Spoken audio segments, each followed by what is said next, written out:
Hello friends, welcome to வெயில் ரோஜ் and crime diaries. இன்னைக்கு இருக்கிற காலகட்டத்தில் இப்போ மக்கள் எல்லாத்துக்கிட்டையும் உடல் நலத்தை பேணி பாதுகாக்கணும் அப்படிங்கிற அவேர்னஸ் வர ஆரம்பிச்சிருச்சு. எல்லாருமே ப்ராப்பரான டயட்டில் இருக்காங்க, ஆர்கானிக் ஃபுட் சாப்பிட்றாங்க, நிறைய எக்ஸசைஸ் பண்ணுறாங்க, எல்லாருமே உடம்பை நல்லா பார்த்துக்கிறாங்க. பட் நம்ம உடல்நிலையை எப்படி பேணி பாதுகாக்கிறோமோ அதே மாதிரி மனநிலையும் பேணி பாதுகாக்கிறோமா அப்படின்னு கேட்டால் கண்டிப்பாக கிடையாது. பிகாஸ் எஸ்பெஷலி ஐடியில் வேலை பார்க்குறவங்களா காலையில் போயிட்டு நைட்டு ஃபுல்லாக வேலை பார்க்குறாங்க. ஒரு இயந்திரத்தனமான ஒரு வாழ்க்கை இருக்கிறதுனால நம்மளோட மென்டல் ஹெல்த் ரொம்பவே அஃபெக்ட் ஆகுது. இது அடல்ட்டுக்கு மட்டுமல்ல, நம்ம வீட்டில் இருக்க குழந்தைகளோட மனநிலையும் இப்போ சரியா இருக்கான்னு கேட்டா இல்லைங்கிற மாதிரி தான் நான் சொல்லுவேன்.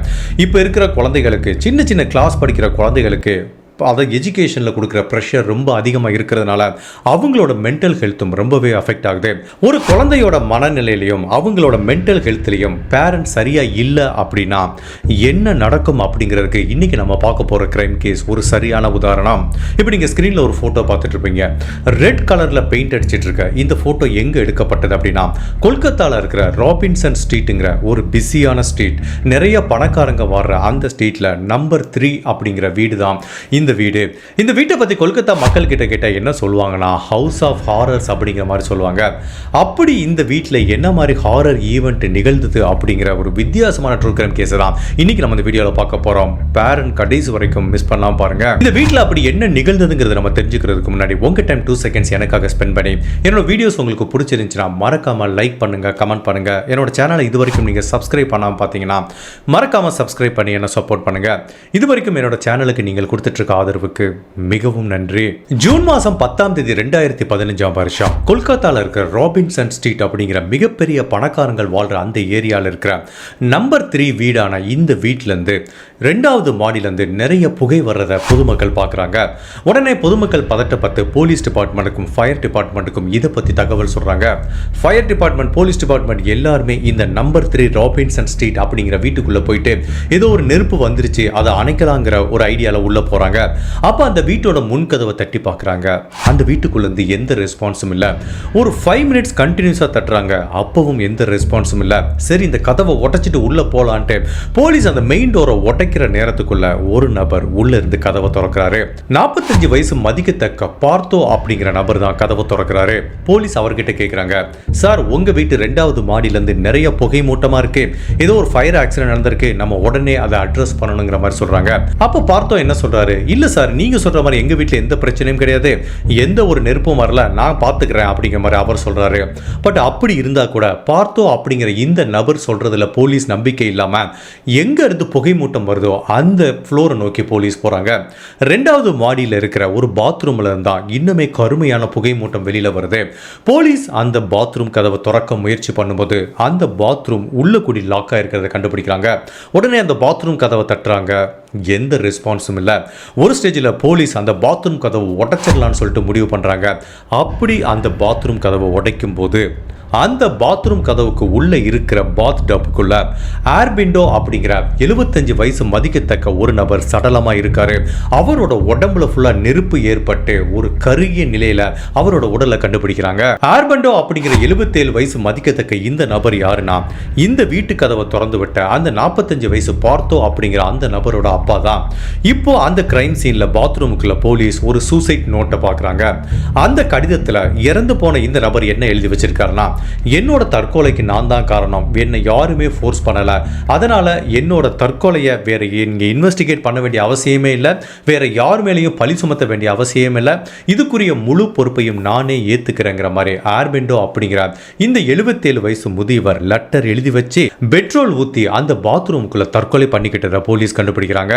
இப்ப போலீஸ் பார்த்தோ அப்படிங்கிற இந்த நபர்கிட்ட கேட்கிறாங்க, உங்க அப்பாக்கு என்ன ஆச்சு, அவர் ஏன் தற்கொலை பண்ணிக்கிட்டாரு அப்படின்னு கேட்டா இந்த பார்த்தோங்கிற நபரால அதுக்கு சரியா ஆன்சர் பண்ண முடியல, திருதிருன்னு முழிச்சிட்டு நிற்கிறாரு. ஈவன் கடுமையான அப்செட்டாக இருக்காரு. அவரோட பிஹேவியரே கொஞ்சம் வியர்டாக இருக்கு. அதை பார்த்து போலீஸ் என்ன நினச்சிக்கிட்டாங்கன்னா, சரி ஓகே தன்னோட அப்பா தற்கொலை பண்ணிக்கிட்டாரு, அந்த அதிர்ச்சியிலேருந்து இந்த நபரால் மீள முடியல அப்படிங்கிற மாதிரி அந்த போலீஸ் டீமில் இருக்க ஒரு நபர் இவர்கிட்ட ரொம்ப கனிவாக பேசுகிறாரு. தான் வீட்டில் ஒரு சகோதரர் இருந்தால் அவருக்கு எப்படி ஆறுதல் சொல்லுவாரோ அந்த மாதிரி, சரி ஓகே நடந்து போச்சு பார்த்துக்கலாம் அப்படிங்கிற மாதிரி இவர்கிட்ட ரொம்ப ஆறுதலாக பேசிகிட்டு இருக்காரு. அதுக்கப்புறம் இந்த வீட்டுக்கு பக்கத்து வீட்டுக்காரங்க எல்லாத்திட்டையும் விசாரிக்கும் போது இந்த வீட்டில் யாரெல்லாம் இருந்தாங்க அப்படிங்கிறத கேட்கும்போது மொத்தம் இந்த வீட்டில் 3 பேர் இருந்திருக்காங்க. இறந்து போன இந்த 77 வயசு ஏர்பிண்டோ அப்படிங்கிற நபர், இந்த வீட்டு கதவை திறந்த 45 வயசு பார்த்தோ அப்படிங்கிற நபர், அதை தவிர 50 வயசு மதிக்கத்தக்க தேவ்ஜானி அப்படிங்கிற இன்னொரு பெண்மணியும் இருந்திருக்காங்க. அதாவது இந்த பார்த்தோ அப்படிங்கிற நபரோட மூத்த சகோதரி இருந்திருக்காங்க. இப்போ போலீஸுக்கு ஒரு கொஸ்டின் வருது, இந்த வீட்டுக்குள்ள இவ்வளவு ஒரு கலைபுரம் நடந்துட்டு இருக்கு, ஈவன் தேவ்ஜானி அப்படிங்கிற அந்த பொண்ணோட அப்பா தற்கொலை பண்ணிக்கிட்டாரு, இப்ப கூட அந்த பொண்ணு எங்கேயுமே இல்லையேன்னு சந்தேகப்பட்ட போலீஸ் இப்போ பார்த்தோ அப்படிங்கிற ஒரு நபர்கிட்ட கேட்குறாங்க, உங்க சகோதரி எங்க அப்படின்னு கேட்கும்போது அவர் சொன்ன ஆன்சர் ஒட்டுமொத்த கொல்கத்தா போலீஸையே பயங்கரமான ஷாக் ஆகுது. இந்த பார்த்த போலீஸ் கிட்ட என்ன சொல்றாரு அப்படின்னா, நான் பண்ண விஷயம் சட்டத்தோட பார்வையிலையும் போலீஸோட பார்வையிலையும் அது ஒரு கிரிமினல் குற்றமா கூட இருக்கலாம், பட் நான் பண்ணது என்னோட சகோதரி மேல வச்சிருந்த பாசத்தினாலையும் எங்க வீட்டில் இருக்கிற நாய் மேல நான் வச்சிருந்த பாசத்தினால தான் இதை பண்ணேன் தவிர மற்றபடி இதில் எந்த ஒரு உள்நோக்கமும் கிடையாது அப்படிங்கிற மாதிரி ரொம்ப வித்தியாசமான ஒரு ஆன்சரை சொல்றாரு. இவர் சொல்ற ஆன்சரை போலீஸால புரிஞ்சுக்க முடியல, பட் ஒன்று மட்டும் புரியுது, கண்டிப்பா இந்த வீட்டில் யாருமே எதிர்பார்க்காத பலவிதமான மர்மங்கள் இருக்குங்கிறத மட்டும் போலீஸுக்கு புரியுது. இப்போ இந்த பார்த்தோங்கிற நபரும் சரியா ஆன்சர் பண்ணல. சரி, இந்த வீட்டுக்குள்ள போய் செக் பண்ணி பார்த்துடலான்ட்டு ஈவன் இது ஒரு மிகப்பெரிய வீடு, ஒவ்வொரு ரூமையா போலீஸ் செக் பண்ணிட்டு வராங்க. அப்படி ஒவ்வொரு ரூமா செக் பண்ணிட்டு வரும்போது ஒரே ஒரு ரூம் மட்டும் வெளிப்புறமா தாழ்பால் போடப்பட்டிருக்கு. உடனே அந்த பூட்டை உடைச்சிட்டு போலீஸ் கதவை திறக்கிறாங்க. உள்ள கதவை திறக்கும் போதே ஒரு துர்நாற்றம் வருது. பிளஸ் அந்த ரூம் ஃபுல்லாவே கம்ப்ளீட்டா டார்க்கா இருக்கு, ஒரு சின்ன லைட்டு கூட எரியல, ஏன் விண்டோல ஃபுல்லாவே கர்டன்ஸ் போடப்பட்டிருக்கு. உடனே போலீஸ் மெதுவா போயிட்டு லைட் ஆன் பண்றாங்க, பட் அந்த ரூமுக்குள்ள லைட் எரியல. சரி, ஜன்னலுக்கு பக்கத்தில் இருக்க கர்டன்ஸ் இப்படி மெதுவா விலக்கி பார்க்கும்போது அதுக்கு எதிர்த்தாப்புல ஒரு பெட் இருக்கு. அந்த பெட்டில் போர்வை போத்துற மாதிரி ஒரு நபர் தூங்கிட்டு இருக்கிற மாதிரி தெரியுது. அப்ப போலீஸ் நினைச்சுக்கிட்டாங்க, இந்த பார்த்தோவோட சகோதரி தேவ்ஜானிங்கிற பெண்மணி தான் இங்க தூங்கிட்டு இருக்காங்க அப்படிங்கிற மாதிரி அவங்க நினைச்சாங்க. என்னடா இது, அப்பா தற்கொலை பண்ணிக்கிட்டாரு, இந்த ஏரியாவை இவ்வளவு கலைபரமா இருக்கு, அந்த பெண்மணி எதுக்கு இன்னும் தூங்கிட்டு இருக்காங்க அப்படின்னு சந்தேகப்பட்ட போலீஸ் மெதுவா அந்த போர்வையை இப்படி எடுத்து பார்க்கும்போது ஒரு மிகப்பெரிய துர்நாற்றமும் ஒரு மிகப்பெரிய அதிர்ச்சியும் போலீஸுக்கு காத்துட்டு இருக்கு. அந்த போர்வைக்குள்ள நிறைய ஸ்கெலிட்டன் இருக்கிறத பார்க்குறாங்க, அதாவது எலும்பு கூடுகள் இருக்கிறத பார்க்குறாங்க. 2 நாய்களோட எலும்பு கூடுகள் பார்க்குறாங்க. அதுக்கப்புறம் ஒரு மனிதனோட எலும்பு கூடுகளையும் கண்டுபிடிக்கிறாங்க. இப்போ போலீஸ் அந்த எலும்பு கூடுகளை எல்லாத்தையும் கைப்பற்றி ஃபாரன்சிக் டெஸ்ட்டுக்கு அனுப்பி வைக்கிறாங்க. 2 நாய்களோட எலும்பு கூடுகள் தெரியுது, பட் ஒன்று அந்த எலும்பு கூடுகள் எந்த மனிதனுக்கு சொந்தமானது அப்படிங்கிறது போலீஸுக்கு தெரியல. இந்த மீன் டைம் ஃபாரன்சிக்லேருந்து ரிசல்ட் வர வரைக்கும் அந்த வீடு ஃபுல்லாக போலீஸ் சல்லடை போட்டு தேடும்போது பலவிதமான குழப்பமான வித்தியாசமான விஷயங்களை கண்டுபிடிக்கிறாங்க. அந்த வீட்டில் நிறைய புத்தகங்களை கண்டுபிடிக்கிறாங்க, எல்லாமே ஆன்மீகம் சம்பந்தப்பட்ட புக்கு. ஒரு புக் இல்லை, 2 புக் இல்லை, மொத்தம் 20,000 புக்கு அந்த வீட்டுக்குள்ள கண்டுபிடிக்கிறாங்க. அதுக்கப்புறம் அந்த வீட்டில் அங்கங்க துண்டு காகிதங்களை பார்க்குறாங்க. அந்த துண்டு காகிதங்கள் எல்லாத்துலேயும் ஏதோ மந்திரம் மாதிரி எழுதியிருக்கு. அந்த துண்டு காகிதங்கள் அந்த வீட்டில் நிறைய இடத்துல அப்படியே ஸ்ப்ரெட் செய்யப்பட்டிருக்கு. சோஃபால இருக்கு, டைனிங் டேபிள்ல இருக்கு, கிச்சன்ல இருக்கு, அதுக்கப்புறம் பாத்ரூம்ல இருக்கு, எங்க பார்த்தாலும் சின்ன சின்னதா துண்டு காகிதங்கள் இருக்கு. அதுக்கப்புறம் பலவிதமான பூஜைகள் நடந்ததுக்குரிய தடயங்களையும் கண்டுபிடிக்கிறாங்க. அதுக்கப்புறம் பலவிதமான டைரிஸையும் அந்த வீட்டுக்குள்ள கண்டுபிடிக்கிறாங்க. சில டைரிஸ் பார்த்தோ அப்படிங்கிற நபருக்கு சொந்தமானது, சில டைரிஸ் இப்ப தற்கொலை பண்ணிக்கிட்ட ஏர்பிண்டோ அப்படிங்கிற அந்த நபருக்கு சொந்தமானது, சில டைரிஸ் காணாம போன தேவ்ஜானி அப்படிங்கிற அந்த பெண்ணுக்கு சொந்தமானது. உண்மையிலே இந்த வீட்டுக்குள்ள இவ்வளவு விஷயங்கள் கண்டுபிடிக்கப்பட்டது இந்த வழக்குல போலீஸுக்கு மேலும் மேலும் குழப்பத்தை தான் அதிகப்படுத்துது. மேலும் அந்த வீடை ஃபுல்லா செக் பண்ணி பார்க்கும்போது போலீஸ் கண்டுபிடிச்ச ஒரு விஷயம், அந்த வீடை கிளீன் பண்ணி எத்தனை வருடங்கள் ஆயிருக்குமோ அப்படிங்கிறது தெரியல. எங்க பார்த்தாலும் குப்பையா இருக்கு, குப்பை தொட்டிகள், எலிகள் அப்படின்னு ஒரு குப்பை கிடங்குக்குள்ள போன மாதிரி ஒரு உணர்வை தான் போலீஸுக்கு கொடுத்தது. இவ்வளவு பேட் ஸ்மெல் வர இந்த வீட்டில் எப்படிதான் இவங்க இருந்தாங்களோ அப்படிங்கிற கொஸ்டின் தான் எல்லாத்துக்குமே வருது. இது எல்லாத்தையும் தாண்டி இப்போ இந்த வீட்டில் ஒரு நபர் தற்கொலை பண்ணிக்கிட்டாரு, அந்த வீட்டில் இந்த பெண்மணி எங்க போனாங்கன்னு தெரியல, வீட்டுக்குள்ள இருக்கிற எலும்புக்கூடு யாருக்கு சொந்தமானதுன்னு தெரியல. இப்போ இதுக்கு எல்லாத்துக்கும் ஒரே ஒரு நபரால தான் விடை சொல்ல முடியும், பார்த்தோங்கிற அந்த 45 வயசு நபர் தான். இப்போ அவர்கிட்ட போலீஸ் விசாரணை பண்ண போகும்போது அவரோட பிஹேவியர் கொஞ்சம் வித்தியாசமா இருக்கு. பிஹேவியர் மட்டுமல்ல, அவரோட அப்பியரன்ஸே போலீஸுக்கு ரொம்பவே ஷாக்கிங்கா இருக்கு. அவர் குளிச்சு எத்தனை நாள் ஆயிருக்குன்னு தெரியாது, பக்கத்தில் போனாலே அவ்வளவு பேட் ஸ்மெல் வருது, பல நாட்கள் முடி வெட்டாம, பல நாட்கள் நகம் வெட்டாம, மொத்தத்தில் ஒரு ஹோம்லெஸ் பீப்புள் எப்படி இருப்பாங்களோ அந்த மாதிரி ஒரு உணர்வையும் ஒரு வெளி தோற்றத்தை தான் இந்த பார்த்தோங்கிற நபர்கிட்ட போலீஸ் பார்க்குறாங்க. இந்த வீட்டுக்குள்ள அப்படி என்ன மாதிரி மர்மமான விஷயங்கள் நிகழ்ந்ததுங்கிறத தெரிஞ்சுக்கிறதுக்கு முன்னாடி ஃபர்ஸ்ட் இந்த குடும்பத்தை பற்றி நம்ம தெரிஞ்சுப்போம். இந்த குடும்ப தலைவரோட பேர் ஆர்பிண்டோ அப்படிங்கிற நபர். அவருக்கு ஒரு மகன் ஒரு மகள் இருக்காங்க. பார்த்தோங்கிற ஒரு மகனும் தேவ்ஜெனி அப்படிங்கிற ஒரு மகளும் இருக்காங்க. இவருக்கு ஆர்த்தி அப்படிங்கிற ஒரு மனைவியும் இருந்திருக்காங்க. இந்த ஆர்பிண்டோ 1989 வருஷம் வரைக்கும் பெங்களூர்ல இருக்கிற ஒரு மேனுஃபேக்சரிங் கம்பெனியில தான் மேனேஜரா ஒர்க் பண்ணிட்டு இருக்காரு. பல வருடங்கள் ஒர்க் பண்ணி முடிஞ்சதுக்கு அப்புறம் தன்னோட சொந்த ஊரான கொல்கத்தாக்கு பெங்களூர்ல இருந்து திரும்ப வர்றாங்க. அப்படி வரும்போது ராபின்சன் ஸ்ட்ரீட்ல இருக்கிற இந்த வீட்டில் தான் அவங்க தங்களோட வாழ்க்கையை ஆரம்பிக்கிறாங்க. இந்த வீடு ஆர்பிண்டாவோட அப்பா அவருக்காக கொடுத்தது. இந்த ஆர்பிண்டாவுக்கு இன்னொரு சகோதரரும் இருக்காரு. இந்த ஆர்பிண்டாவோட ஃபேமிலியும் அவங்க சகோதரர் அருண் அப்படிங்கிற ஒருத்தர் இருக்காரு, அவரோட ஃபேமிலியும் தான் இந்த நம்பர் 3 ராபின்சன் ஸ்ட்ரீட்ல பல வருடங்கள் இருந்துட்டு வர்றாங்க. பட் 2005 வருஷத்துக்கு அப்புறம் இந்த ஆர்பிண்டாவோட சகோதரர் அருண் வேற வீட்டுக்கு போயிறாரு. அதுக்கப்புறம் இவ்வளவு பெரிய வீட்டில் ஆர்பிண்டோ தன்னோட மனைவி கூடயும் 2 குழந்தைகள் கூடயும் வசிக்க ஆரம்பிக்கிறாரு. இந்த ஆர்பிண்டோ கொஞ்சம் பிறந்ததுலேருந்தே வசதியான குடும்பம், பிளஸ் இவரும் நிறைய வேலை பார்த்து பணம் சம்பாதிக்க ஆரம்பிக்கிறாரு. ஸோ தன்னோட 2 குழந்தைகள் என்ன கேட்டாலும் அவர் வாங்கி தர்றாரு. அவங்களுக்கு தரமான நல்ல கல்வியை கொடுக்குறாரு. இந்த பார்த்தோ அண்ட் தேவ்ஜெனி 2 பேருமே கொல்கத்தாவில் இருக்க ஒரு நல்ல ஸ்கூலில் படிக்கிறாங்க. அதுக்கப்புறம் அங்கேயே காலேஜ் படிக்க ஆரம்பிக்கிறாங்க. 2 பேருமே கம்ப்யூட்டர் சயின்ஸ் தான் படிக்கிறாங்க. ஃபர்ஸ்ட் பார்த்தோ தன்னோட படிப்பை முடிச்சதுக்கு அப்புறம் அவருக்கு ஒரு சின்ன சாஃப்ட்வேர் கம்பெனியில் வேலை பார்க்குது. அவங்க சகோதரியும் இன்னொரு சாஃப்ட்வேர் கம்பெனியில் வேலை பார்க்க ஆரம்பிக்கிறாங்க. கொஞ்ச நாள்ல பார்த்தோக்கு இன்ஃபோசிஸ்ல வேலை கிடைக்குது. அதுக்கப்புறம் இன்ஃபோசிஸ்ல வேலை பார்க்குறாரு. அங்க நல்லா ஒர்க் பண்ண விட்டு இன்ஃபோசிஸ் மூலமா அமெரிக்காவுக்கு வேலைக்கு போறாரு. இந்த டயத்தில் இவங்க சகோதரிக்கு அந்த சாஃப்ட்வேர் ஜாப் கொஞ்சம் கொஞ்சமாக போர் அடிக்க ஆரம்பிக்குது. அவங்களுக்கு மியூசிக்கில் ரொம்ப இன்ட்ரெஸ்ட். அதனால் கொல்கத்தாவில் இருக்க டான் பாஸ்கோ அப்படிங்கிற ஸ்கூலில் மியூசிக் டீச்சராக தன்னோட கேரியரை ஸ்விட்ச் பண்ணுறாங்க. But what ever it is, உனக்கு பிடிச்சதை பண்ணு அப்படிங்கிற மாதிரி தான் அவங்க அப்பாவும் அம்மாவும் என்கரேஜ் பண்ணுறாங்க. ஸோ ஒரு பையன் அமெரிக்காவில் வேலை பார்த்துட்டு நல்லா சம்பாதிக்கிறாரு, இன்னும் பொண்ணு மியூசிக் டீச்சராக இருக்காங்க. ஸோ இவங்க 2 பேரும் இப்படியே கொஞ்சம் கொஞ்சமாக பெருசாக ஆரம்பிக்கிறாங்க. அவங்களுக்கும் ஒரு கல்யாண வயது வருது. அப்போது இவங்க அம்மாவும் அப்பாவும், அதாவது ஆர்பிண்டோ அண்ட் ஆர்த்திங்கிற தம்பதிகள், இவங்க 2 பேத்துக்கும் திருமணம் பண்ணி வைக்கிறதுக்காக முயற்சி பண்ணுறாங்க. பட் அங்கே தான் ஒரு சிக்கல் இருக்குது. இவங்க 2 பேத்துக்குமே திருமணத்தில் இன்ட்ரெஸ்ட் இல்லை. அதுவும் பார்த்தோக்கு சுத்தமாக இன்ட்ரெஸ்ட் இல்லை. ஈவன் அவங்க அம்மா பல முறை கேட்டு பார்த்தா கூட எனக்கு திருமணமே வேண்டாம், எனக்கு திருமண வாழ்க்கையிலே இன்ட்ரெஸ்ட் இல்லை அப்படிங்கிற மாதிரி சொல்கிறாரு. அப்போ அவங்க அம்மா ஒரு மாதிரி தவறாக நினைக்க ஆரம்பிக்கிறாங்க. ஒருவேளை இவனால் இல்லற வாழ்க்கையில் ஈடுபட முடியாது அப்படிங்கிறதுனால திருமணத்தை அவாய்ட் பண்ணுறானோ அப்படிங்கிற மாதிரி திங்க் பண்ணுறாங்க. ப்ளஸ் அவங்க வீட்டு வேலைக்காரியவே இவங்கிட்ட கொஞ்சம் ஒரு அப்படி இப்படி இருந்து இவனோட பாலியல் உணர்வை தூண்டினா இவன் திருமணத்துக்கு சம்மதிப்பானோ அப்படிங்கிற மாதிரி கூட வேற லெவலுக்கு அவங்க அம்மா இறங்கி ட்ரை பண்ணா கூட இந்த பார்த்தோக்கு கடைசி வரைக்கும் திருமண வாழ்க்கையில் இன்ட்ரெஸ்ட் இல்லை.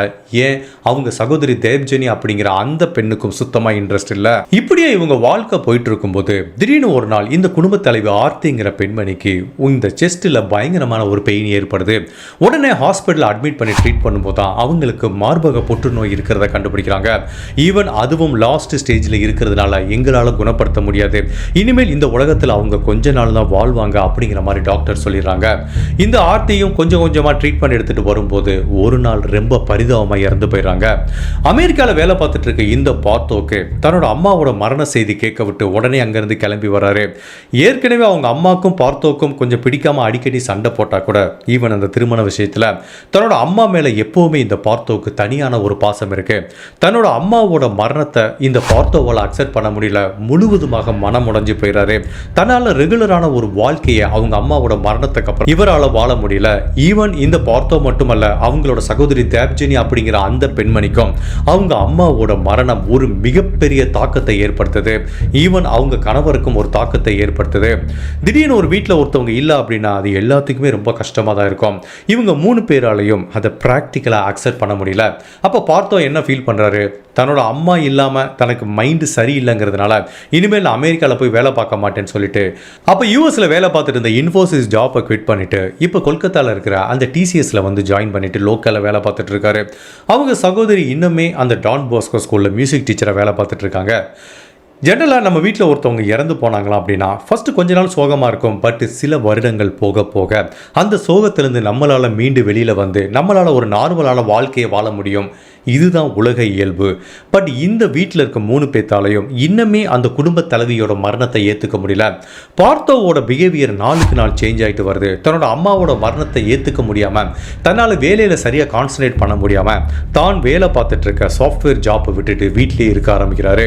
இந்த பக்கம் அவங்க சகோதரி தேவ்ஜனிங்கிற பெண்மணியும் ஸ்கூலில் மியூசிக் டீச்சராக வேலை பார்க்குறாங்க. அவங்களாலேயும் வேலையில் சரியாக கான்சன்ட்ரேஷன் பண்ண முடியாமல் அவங்களும் வேலையை விட்டு 2 பேருமே வீட்டில் உட்காந்துருக்காங்க. அவங்க அப்பா ஏற்கனவே ரிட்டையர்டு. இப்போ இந்த வீட்டில் வருமானம் அப்படிங்கிறது எதுவுமே கிடையாது. ப்ளஸ் இவங்க ஏற்கனவே கொஞ்சம் பணக்காரங்க, நிறைய ப்ராப்பர்ட்டியை வாடகைக்கு விட்டுருக்கிறதுனால அந்த ப்ராப்பர்ட்டி மூலமாக வர்ற இன்கம்லேருந்து இந்த குடும்பத்தை ரன் பண்ணிட்டு இருக்காங்க. இப்படியே சில வருடங்கள் உருண்டோடி போனால் கூட அவங்க அம்மாவோட மரணத்திலேருந்து இந்த வீட்டிலேருந்து யாராலுமே ரெக்கவர் ஆகி வர முடியல.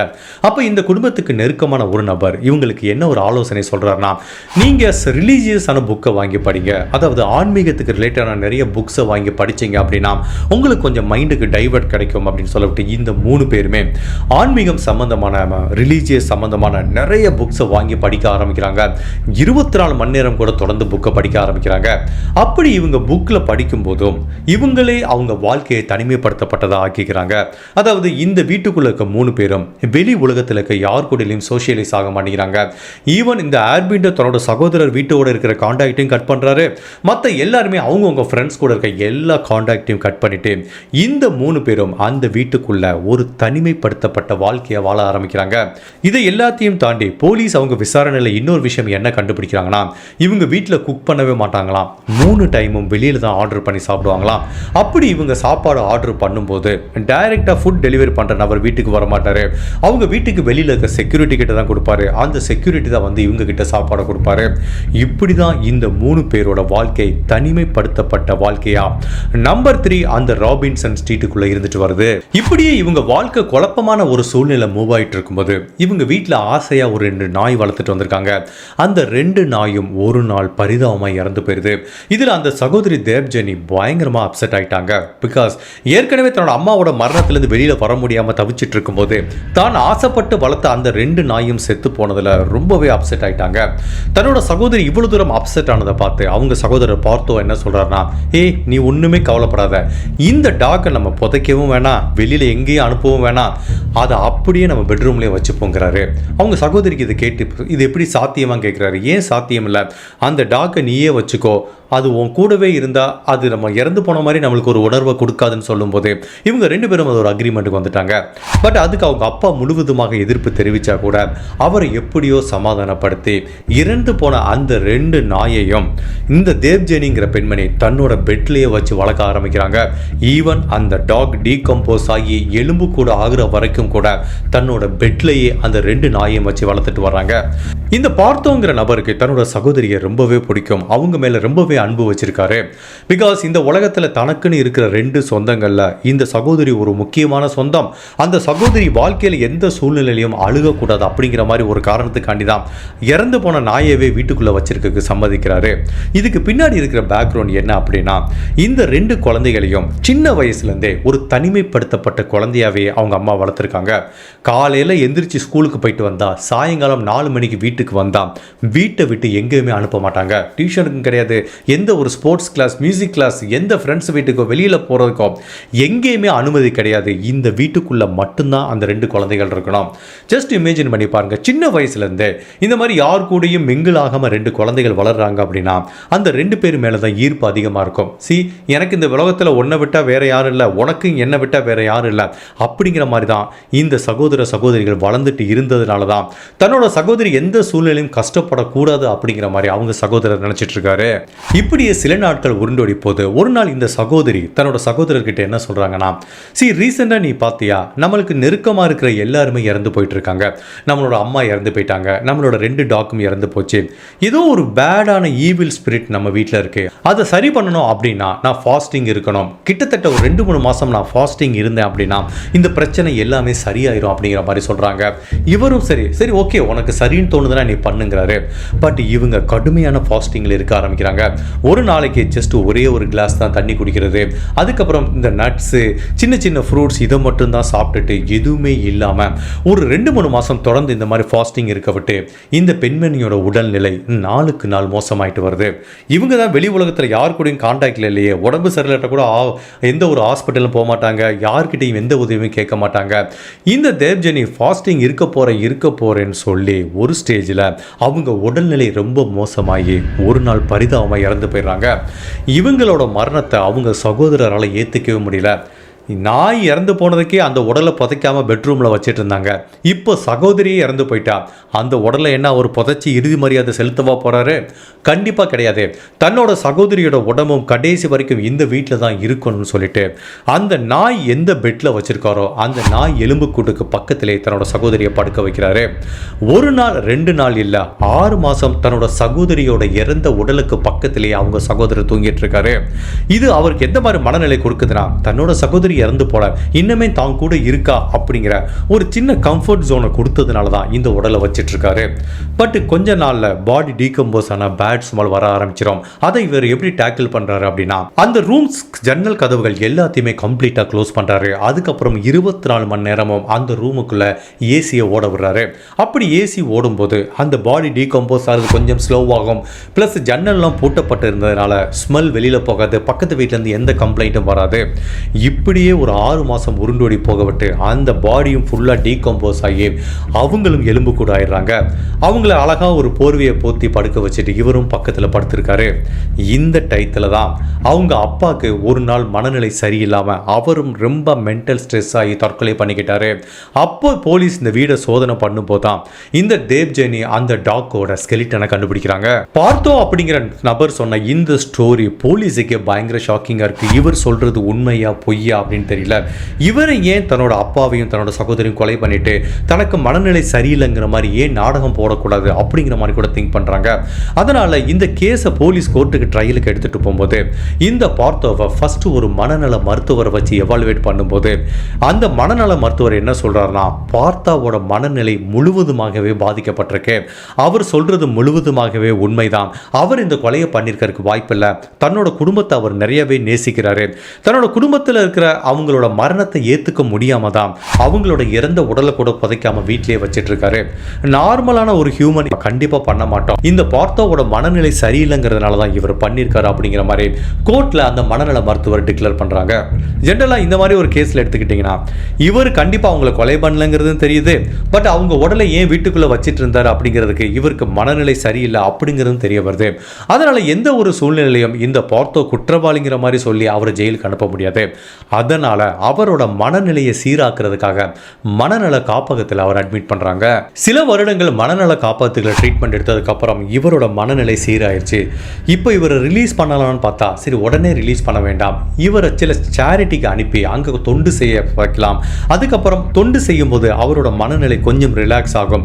அதுக்கப்புறம் சமூகத்தில் இவர் ஒரு நல்ல மனுஷனா இருப்பாருன்னு சொல்லிட்டு இவர் ஹாஸ்பிட்டல்ல இருந்து டிஸ்சார்ஜ் பண்ணதுக்கு அப்புறம் அன்னை தெரேசாவோட சேரிட்டிக்கு அனுப்புறாங்க. நீங்க அங்க போய் கொஞ்ச நாள் தொண்டு செஞ்சதுக்கு அப்புறம் உங்களை ரிலீஸ் பண்றோம்னு சொல்லிட்டு இவரும் அந்த சேரிட்டியில் கொஞ்ச நாள் வேலை பார்த்ததுக்கு அப்புறம் ஃபைனலா அவரை அஃபீஷியலாகவே ரிலீஸ் பண்றாங்க. அப்படி ரிலீஸ் ஆகப்பட்டு இந்த பார்த்தோ என்ன பண்றாரு, திரும்பவும் அந்த நம்பர் 3 ராபின்சன் ஸ்ட்ரீட் அப்படிங்கிற வீட்டில் போய் வசிக்கிற அளவுக்கு அவர் மனநிலை இல்லை. அதனால அந்த வீடை விற்கிறாரு. மொத்தம் 40 கோடி ரூபாய்க்கு அந்த வீடை சேல் பண்றாரு. நான் ஏற்கனவே சொன்ன மாதிரி ராபின்சன் ஸ்ட்ரீட் அப்படிங்கிறது பணக்காரங்கள் இருக்கிற ஒரு ஏரியா. அதனால அந்த வீடோட மதிப்பே அவ்வளவு இருந்திருக்கு. ஸோ 40 கோடிக்கு இந்த வீடை விற்றதுக்கு அப்புறம் அங்கிருந்து சில மைல் தொலைவில் ஒரு ஃப்ளாட் வாங்குறாரு. மிச்ச பணத்தை பேங்க்ல போட்டுட்டு அதுலேருந்து வர இன்ட்ரெஸ்ட்டை வச்சு தான் தன்னோட வாழ்க்கையை நிம்மதியாக அந்த ஃப்ளாட்டில் தனிமையாக வாழ்ந்துட்டு வர்றாரு. அப்படி பார்த்தோ ஒரு நிம்மதியான வாழ்க்கையை வாழ்ந்துட்டு இருக்கும்போது முதல்ல அந்த இன்சிடென்ட் நடந்து 2 வருடங்கள் கழிச்சு 2017ஆம் வருஷம் இவர் தனியாக அந்த ஃப்ளாட்டில் வசிக்கும் போது அவரோட அந்த அப்பார்ட்மெண்ட் பாத்ரூம்லேருந்து புகை வரதை பார்க்குறாங்க. உடனே பக்கத்து வீட்டுக்காரங்க எல்லாத்தையும் போலீஸில் கம்ப்ளைண்ட் பண்ணுறாங்க. போலீஸ் பேராமெடிக் டீம் இவரோட வீட்டுக்குள்ளே வரும்போது வீடு உள்ள கூடி லாக் செய்யப்பட்டிருக்கு. பட் ஃபார்ச்சுனேட்டாக இந்த பார்த்தோவோட அந்த அப்பார்ட்மெண்ட்டோட கீ செக்யூரிட்டி கிட்ட ஒன்று இருந்ததுனால அந்த வீட்டோட கதவை திறந்து உள்ளே போய் பார்க்கும்போது பாத்ரூமுக்குள்ள இருந்தால் புகை வருது. உடனே பாத்ரூம் கதவை ஒட்டச்சிட்டு போய் பார்க்கும்போது அங்க உள்ள பெட்ரோல் ஊத்தி இவர் தற்கொலை பண்ணிக்கிட்டதை போலீஸ் கண்டுபிடிக்கிறாங்க. கிட்டத்தட்ட அவங்க அப்பா எப்படி இறந்து போனாரோ அதே மாதிரி தான் இந்த பார்த்தோவும் இறந்து போயிருக்காரு. பட் ஒரே ஒரு வித்தியாசம் தான், அவங்க அப்பா தற்கொலை பண்ணுறதுக்கு முன்னாடி ஒரு கடிதம் எழுதி வச்சுட்டு போயிருந்தாரு. பட் இந்த வீடு ஃபுல்லா தான் எதுக்காக தற்கொலை பண்ணிக்கிறோம் அப்படிங்கிற எந்த காரணத்தையும் மென்ஷன் பண்ற மாதிரி இவர் ஒரு லெட்டர் கூட எழுதல. பட் என்ன காரணத்துக்காக அவர் தற்கொலை பண்ணியிருக்கலாம் அப்படின்னா மேபி அவரோட மனநிலை இன்னுமே சரியில்லாமல் இருந்திருக்கலாம். தன்னோட அம்மா அம்மா அப்பா சகோதரி எல்லாத்தையும் இழந்து ஒரு அனாதையாக ஒரு வாழ்க்கையை வாழும்போது அதை அவரால் அக்செப்ட் பண்ணிக்க முடியாமல் தற்கொலை பண்ணியிருக்கலாங்கிற மாதிரி தான் போலீஸ் திங்க் பண்ணுறாங்க. இறந்து போன இந்த பார்த்தோவோட உடலுக்கு இறுதி மரியாதை செலுத்தி அவர் அடக்கம் பண்ணுறதுக்கு அவரோட சொந்தக்காரங்கள் ஒருத்தர் கூட வரல. பட் ஃபைனலாக போலீஸும் பொதுமக்களும் இந்த பார்த்தோவுக்கு இறுதி மரியாதை செலுத்தி அவரை முறைப்படி அடக்கம் பண்ணுறாங்க.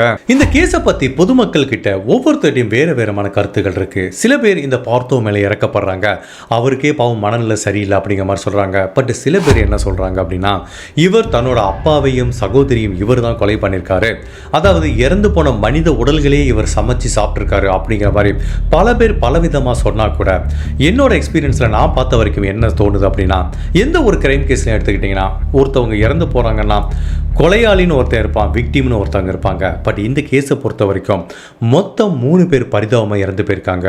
இந்த கேஸை பொறுத்த வரைக்கும் 3 பேருமே விக்டிம் தான். இந்த கேஸோட முன்னுரையில் நான் சொன்ன மாதிரி நம்ம உடல் நலத்தை எப்படி பேணி பாதுகாக்கிறோமோ அதே மாதிரி மனநலத்திலையும் கண்டிப்பாக கவனம் செலுத்தணும்.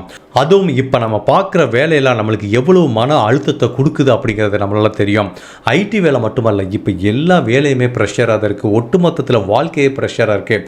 இந்த டயத்தில் நம்ம ஃபேமிலியில் நம்மளுக்குன்னு வாழ்க்கையில் ஒரு வீக்கெண்டு ஒரு 2 நாள் வச்சுக்கிட்டு இல்லை ஒரு நாளோ நம்ம மைண்டை ரிலாக்ஸ் பண்ணுறதுக்கு கண்டிப்பாக அந்த டேவை நம்ம யூஸ் பண்ணிக்கிறோம். பட் நிறைய பேர் அதை பண்ணலை. பிகாஸ் இப்படியே நம்ம அந்த ப்ரெஷர் அக்யூமுலேட் ஆகிட்டு இருக்கும்போது ஒரு நாள் கண்டிப்பாக வெடிச்சு சித்தரும். அதனால் இதுக்கப்புறம் நீங்கள் உடல்நிலையில் எப்படி கான்சன்ட்ரேஷன் பண்ணுறீங்களோ அதே மாதிரி மனநிலையிலையும் கான்சன்ட்ரேட் பண்ணுங்கள். உங்கள் ஃபேமிலி கூட நிறையா டைம் ஸ்பெண்ட் பண்ணுங்கள். ஃபேமிலியை கூட்டிகிட்டு அடிக்கடி டூர் போங்க, வெளியில் போங்க. ஃபேமிலிக்குன்னு சில டைம் வச்சுக்கோங்க, வேலையையும் தாண்டி உங்களுக்குன்னு சில டைம் வச்சுக்கோங்க. மொத்தத்தில் உங்கள் மைண்டை ரிலாக்ஸ் ஆக்குற மாதிரி நிறைய ஆக்டிவிட்டீஸில் இன்வால்வ் ஆகுங்க. பட் இந்த கேஸை படித்து பார்க்கும்போது இந்த கேஸ் ஒவ்வொரு கேஸுக்குமே ஒரு ட்ரிகர் பாயிண்ட் இருக்கும்.